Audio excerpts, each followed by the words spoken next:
We are. It's Monday. It's 12:30, and we are live and linking.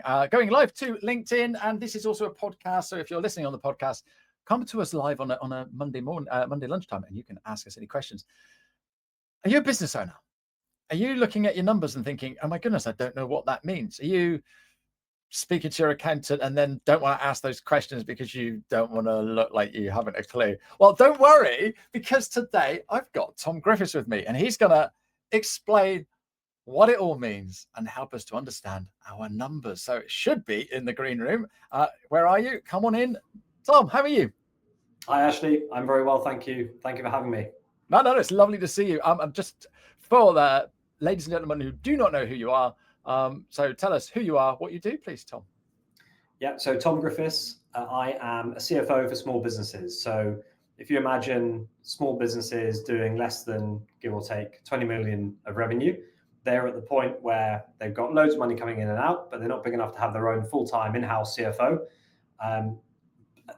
Imagine the CFO for a big business, their job is to make sure the business stays healthy and doesn't run out of cash. And then it's to guide the business owners or the CEOs and the leadership team on how to make better decisions by using the numbers as a starting point. So making data-driven decisions to grow the business. And so I provide that guidance and that insight for smaller businesses that need some kind of financial support, but aren't quite big enough to have their own full-time in-house one. So they've got an accountant, they've got a bookkeeper.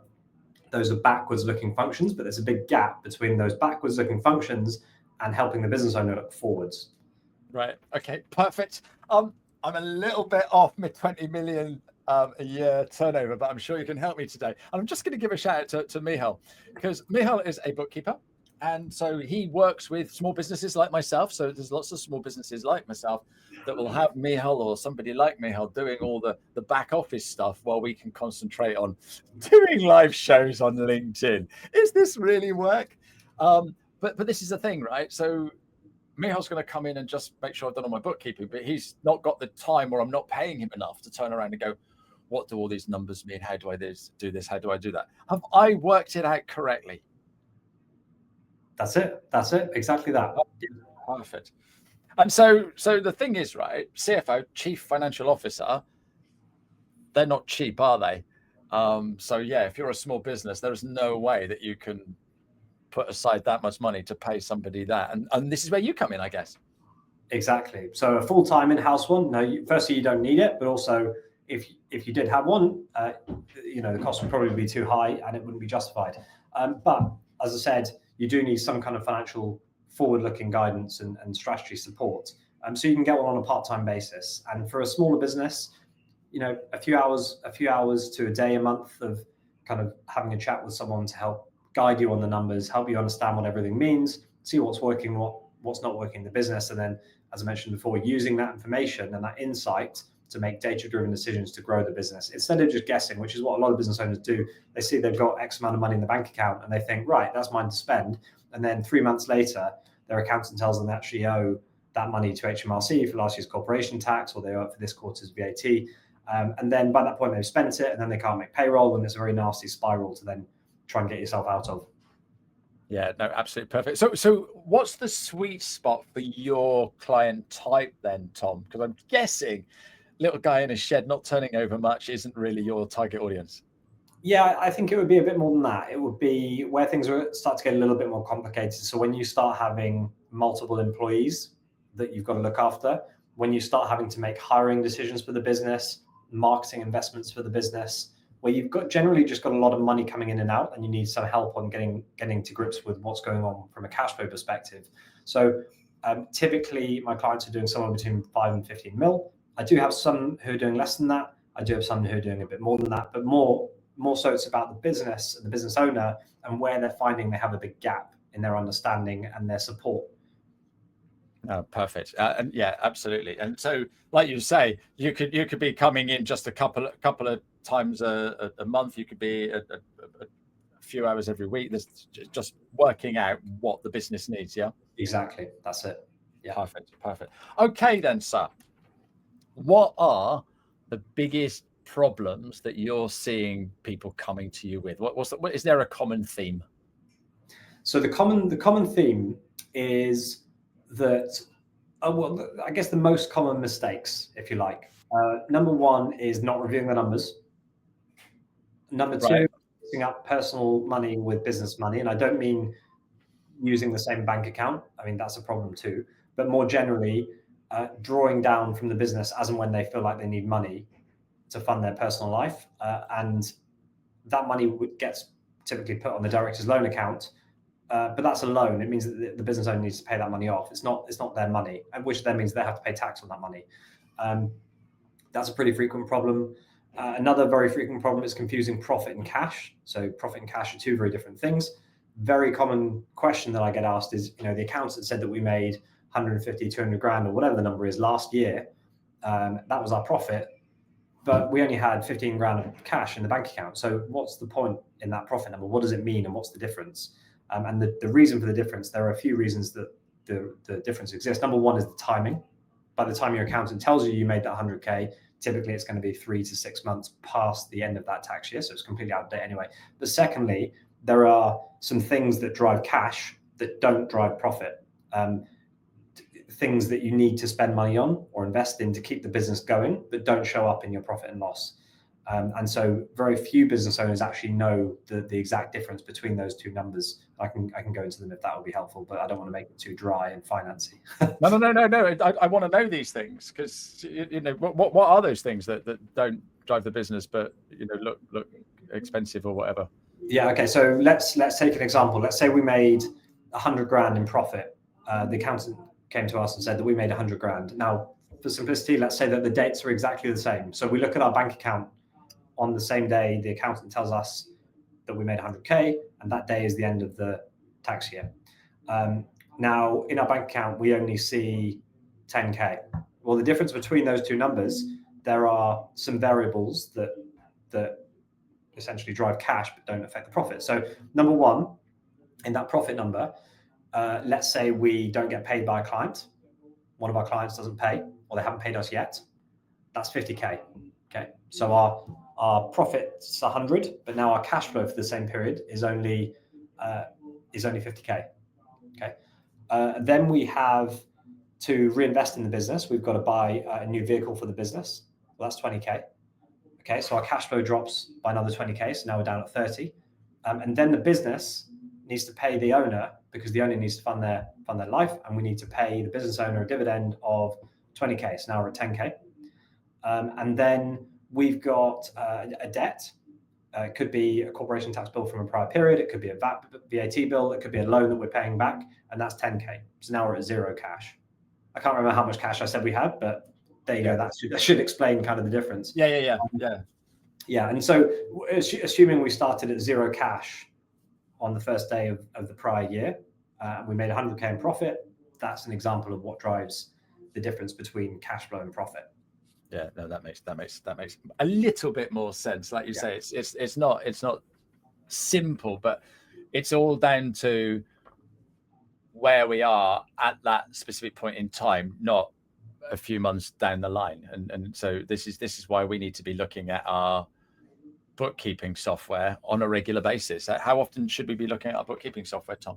Well, that's a good question. I would say regularly. Weekly, I would recommend, probably more frequently if you've got a lot of money coming in and out of the business, but your books need to be kept up to date in order for that exercise to be useful. Yeah. Your bookkeeper needs to be updating your books really weekly in order for there to be value in you looking at the books weekly. So yeah, that's what I would say to that. Okay. So I come in every Monday, check what's in zero, and just make sure that the numbers are looking right. What should I be looking at? So I think if you go into zero, you can go in there and this is the one thing I recommend for the people I don't end up working with. I say if there's one habit that you can just start doing, it's go into your accounting software every month after the end of the month. So after your bookkeeper's done the reconciliations for the month, look at your revenue, gross profit, net profit, and cash. And just track those numbers, those 4 numbers, and track them every month.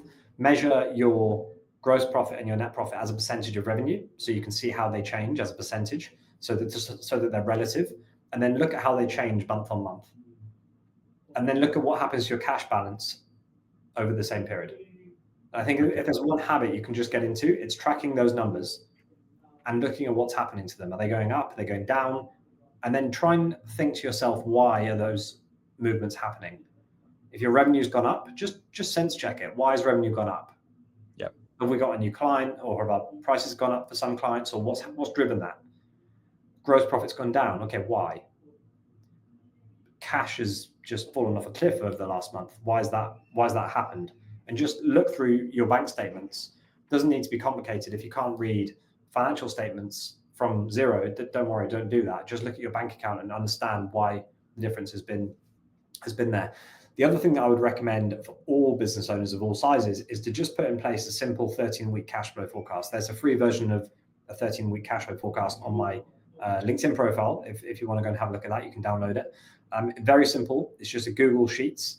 All you do is you put the current bank balance in, and then you put everything that's expected to come in and out of the bank over the next 13 weeks. And what that does is it gives you insight and clarity as to what's coming up next. Because otherwise you're kind of just guessing. You don't really know typically if you've got a big bill coming up, how's that going to impact the amount of actual cash in your bank account. Cash is what keeps the business alive. Yep. Revenue and profit don't keep the business alive, it's cash.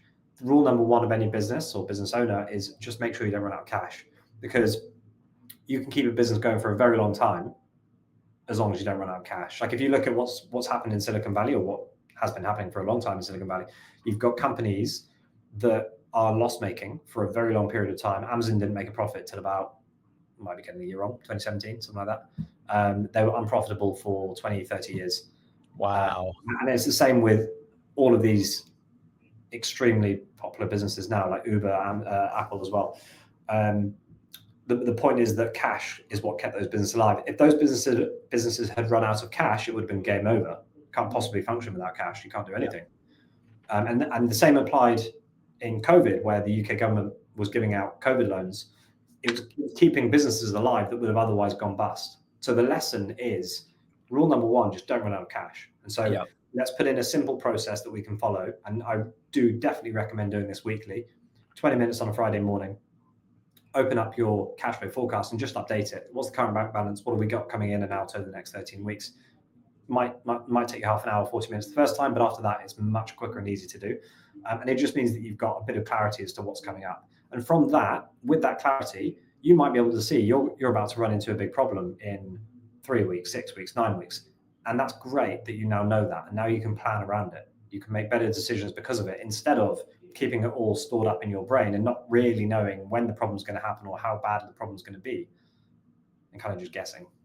Okay, brilliant. That is great advice. So that's on your LinkedIn profile. If you're listening on the podcast, that will be a link in the show notes. So you'll be able to go and grab that and have a look at that.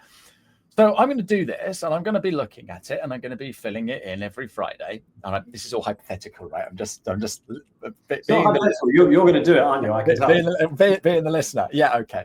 And I now see that something's coming up, and I'm not sure I'm going to have enough money when that something comes up. What should I be thinking about right now? What can I be doing? So if we know we've got a problem and we're going to run out of cash, we need to find cash. Okay. If we get to the point where we cannot pay our bills, that's a problem for whoever we owe money to. It could be our employees, it could be our suppliers, but we need to make sure that we can pay our bills. Could even be the tax office. It could be the tax office. Yeah. And sometimes the tax office are the most strict at actually making you pay. So we need to find a way to get money. So we need to somehow either get more money in from our clients, or we need to stop paying out money or slow down paying out money. It has to be one of those two things, or we need to get money from somewhere else.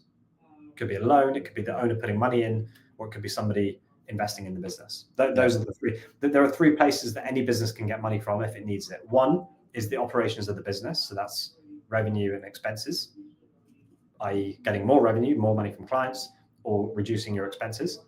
Number two is taking out a loan, getting somebody to lend money to the business. And then number three is getting an owner or an investor to put money into the business. Those are the three places any business can get money from. And these rules that I'm talking about, they apply to JPMorgan and Amazon and Uber And they also apply to your business, Ashley. It's exactly the same fundamentals.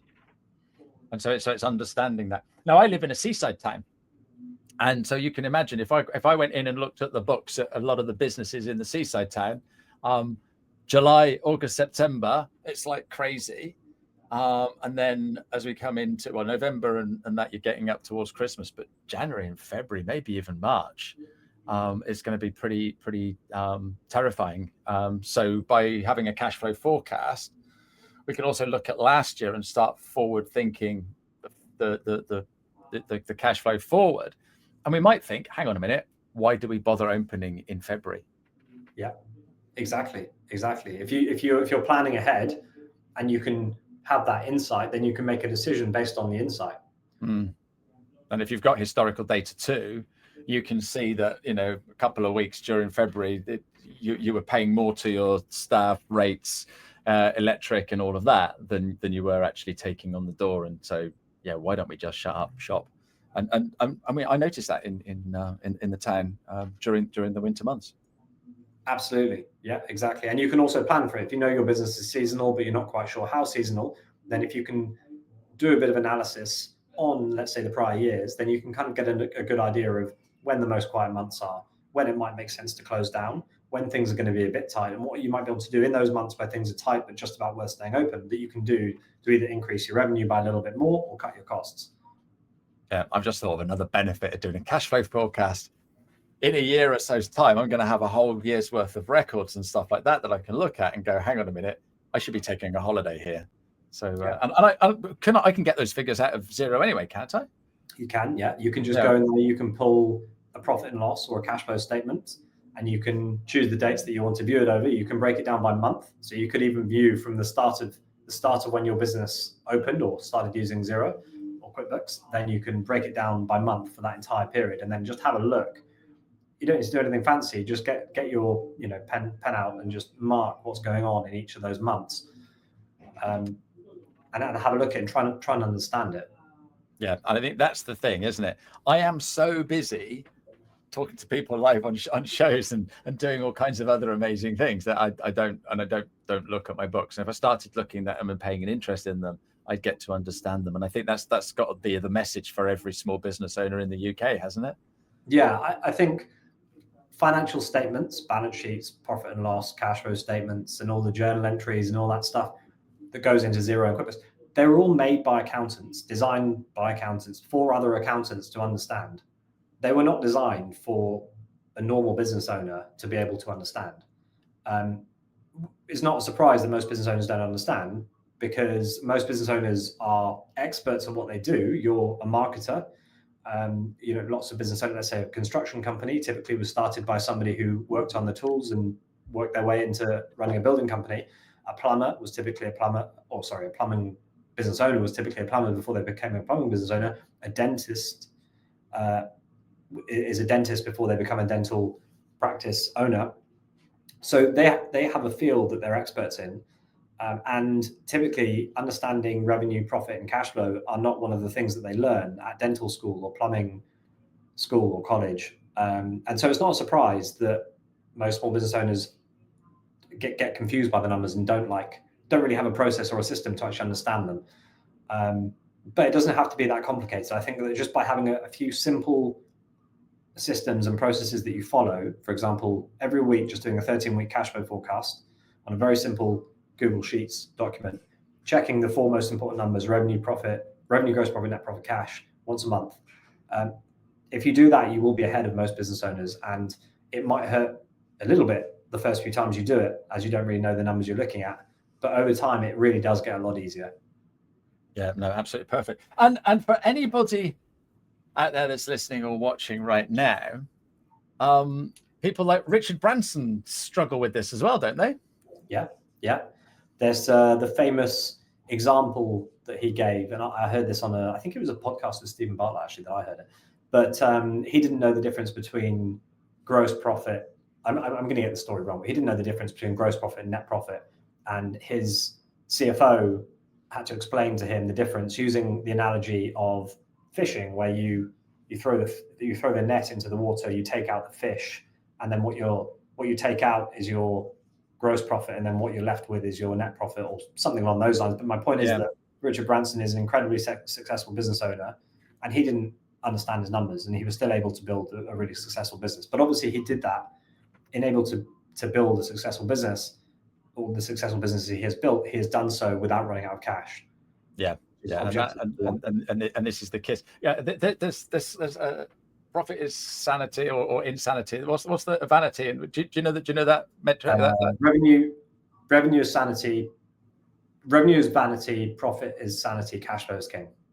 Right. Okay. Yeah. That's what we've got to remember. So it's all very well numbers looking good, but if you haven't got cash coming in your business, so that is clients paying you money, customers buying product, then the business is going to go nowhere. Exactly. And something else that a lot of business owners do, they actually focus on revenue at the expense of profit. Yeah. So if you're making £1 million in revenue and you're making 100 grand in profit, a lot of business owners think that the natural way to make more money is to just focus on more sales and more revenue. And what often happens is they end up making 2 million, but now their profit margins are only 5%. So they still end up with 100K in profit. Yeah. So what was the point in doing all that extra work? And the hardest part of any business is getting the clients.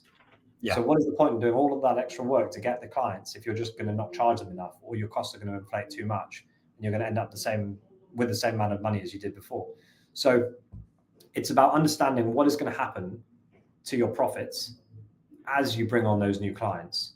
How are you going to make sure that you maintain the profits, or at least don't lose the profit margin as you increase the size of the business and work with more clients and bring on more employees and spend more on marketing? Brilliant. How did you get into all of this then, Tom?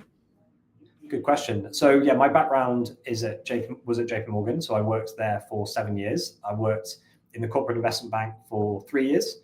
And then I worked in asset management in a strategy role for 4 years. And then I left that at the end of COVID. And initially I was supporting a few people in my network with their finances who ran small businesses. They wanted help with a few different things. One wanted to grow through an acquisition. One wanted to do some fundraising. One wanted to do a bit of exit planning. And in doing that, what I realized was that actually these small business owners, they were experts at what they did. They ran really successful businesses, but they were not numbers people, and they had no idea what was happening to the numbers behind the scenes. And they started asking me accounting questions, questions which I thought should have been directed at their accountant. But what I realized was that their accountant wasn't helping them with these things. And so I realized that actually there was a massive gap in knowledge with small business owners, and that if I could just devise a process where I help small business owners get on top of their numbers every month so they can see what's working, what's not working, and then use that to make data-driven decisions, make sure they don't spend the money that's not theirs, and make sure they focus on the right things to actually grow the business, instead of just staying busy for the sake of staying busy and thinking they're getting things done when actually they're spinning the wheels, staying in the same place, then I'm going to be able to help a lot of business owners. And then that's what I've been doing since then. Yeah, brilliant. Absolutely superb. And you've been using LinkedIn a little bit as well, I see. I have, yes. Yeah. Do you want to tell us a little bit about your story on LinkedIn? Yeah. So I spent a long time posting not very good content, to be honest. I think the marketing aspect of the business is the part that comes least naturally to me. But it's a part that I realized very early on was a part that I needed to get good at in order for to build a successful business myself. So I've been doing a lot of work on LinkedIn and actually improving the quality of posts and the quality of content that I put out there. And really my focus with LinkedIn now is to provide educational content, make my content as educational as I can for my audience. My audience, well, my ideal client, if you like, is that business owner in the 5 to 15, 20 mil revenue range, but really provide valuable content that they're going to be able to take and either apply it to their business or just learn something that they didn't know before. And I'm trying to do it in a way that isn't dry and boring, because finance can be incredibly dry and boring. And you've got to be careful that just because I find it interesting as a finance person, my business owner, ideal client, might read the first line and then skip on to the next post. So yeah, the focus is on educational content, and it's been growing pretty quickly. Yeah, no, it's good. You've got 16,500 followers, which is absolutely incredible. And so how many people DM you and say, hey, can I work with you? It's getting more and more, probably about 1 or 2 a week. It's getting to that point. Now, not all of them I can work with, not all of them are a good fit for what I do, but I'm able to help them. I'll jump on a call and I can point them in the right direction if I can't help them.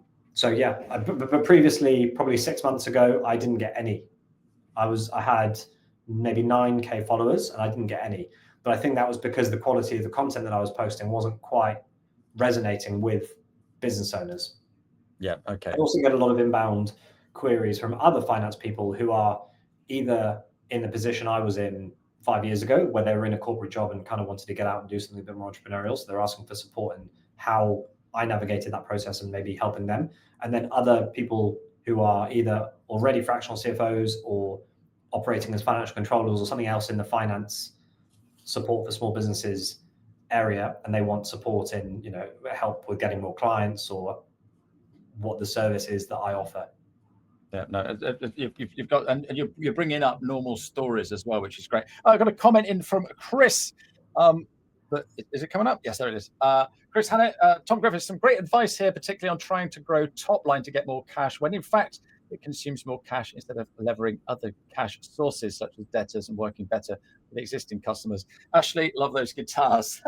Aside from your great interview, thank you very much indeed. But yeah, so thank you for that, Tom. So this is resonating, and also Michal is saying thanks very much indeed. It's very important for business owners to know the distinction between the two. So if we follow your content, we'll get clever just like you too. Hey, Tom? That's the goal. That's the goal. That's the goal. Okay. I'm not reinventing the wheel. Everything I talk about is stuff that already exists out there, but in my opinion, it's turning it into something that was designed for finance people, which nerdy finance people find interesting, and I find interesting too, but turning it into language that normal business owners can understand and can actually find useful and can actually apply to their business. And so that's the reason that I focused on the simple things that business owners can do in their business to get on top of those important numbers, rather than trawling through Xero and QuickBooks and just really doing it once, getting bored and not understanding it and never doing it again. The goal is to keep it simple and don't make it too burdensome time-wise, because if it's not simple and it's too burdensome, then you'll just end up not doing it. So once a week, 20 minutes, I promise you'll see a massive difference after 2 or 3 times of doing that. No, thank you. That is really great advice. And yeah, I know you're just going to check in with me in a few weeks' time, Ashley. Yeah, I will. Yeah, I know. And the trouble is, now I've said I'm going to do it, everyone else is going to come in and say the same. So yeah, so thank you for that. That's superb advice. So I just got a thought here, talking about LinkedIn. You're giving out all this amazing advice. Aren't you worried that people are going to see that advice and think, oh, I don't need to work with him? Yeah, possibly. I think the reality is that when you get to the point where you're running a business that's making good money, you really do have to have a grasp of what's going on with these numbers. Now, if you want to go a step further and you want to put in place things like forecasting, proper forecasting with the profit and loss and the balance sheet and everything, and the cash flow statement, forecasting, full depth analysis on your products and services to see where you're really making money, where you're losing money, modeling out what it looks like to make new hires, to invest in marketing, when those things are going to start paying off, the impact that those decisions have on your cash flow. You can do that yourself. You can. It's not rocket science. And I do give away enough for you to do it yourself, but it is going to take time for anyone to do it themselves. And so the amount of time that it would cost a business owner to do it, or take a business owner to do it, it's probably going to end up costing them a lot more in lost time than it would to just pay someone like me, it doesn't have to be me, to do it for them instead. So yeah, I'm not worried about people taking the content and using it for themselves. And really, that's what it's there for. It's there for business owners to learn about it. And actually, a lot of my clients, even though I'm posting all this stuff, they still tell me how good the content is, because there's only so much I can do. They still really do need to understand, if we're talking about an EBITDA valuation multiple for selling their business, they do need to understand what EBITDA is. So there's there's still work for me to do. Yeah, absolutely. The thing is, when I suggest to people to share that sort of content, they go, "Oh, I can't give away my IP," and it's like, you've proved that you can. Yeah. and you're still going to get business. And so, yeah, absolutely superb. Tom, you've been absolutely wonderful. I'm just going to give a shout out to my guests next week. Dave and Karen Meadows from Pushed are coming in and having a lovely chat. And we might be having some scones as well, but that's another story. Tom, how can people get hold of you? LinkedIn would be great. Love it. I love it. As you said, I'm sure it'll be easy for people to find me in the show notes. It's Tom Griffiths, CFO. If anyone's listening, Tom Griffiths, CFO on LinkedIn, you'll find me, and more than welcome to connect and send me a message if there's anything I might be able to support with. Fantastic. Tom, you've been a superstar. Thank you to everybody for putting comments on the post today. And yeah, we will see you next week. Cheerio now. Bye-bye. Thank you so much for watching or listening to my show this week. I want to bring to you people that can help us running our business. I love having a chat. I'm very nosy, very curious, and I'd love to ask questions. So if you want to be a guest, or if you've got some ideas for guests, let me know. And if you want me to help you with your LinkedIn, get in touch, because I want to give you a voice. Now, that could just be using LinkedIn, but I do other things as well. So I can help you with a podcast, a live show, and all kinds of other amazing things. So get in touch. My name is Ashley Leeds. I'm the 15-minute guy, and you can find me on LinkedIn.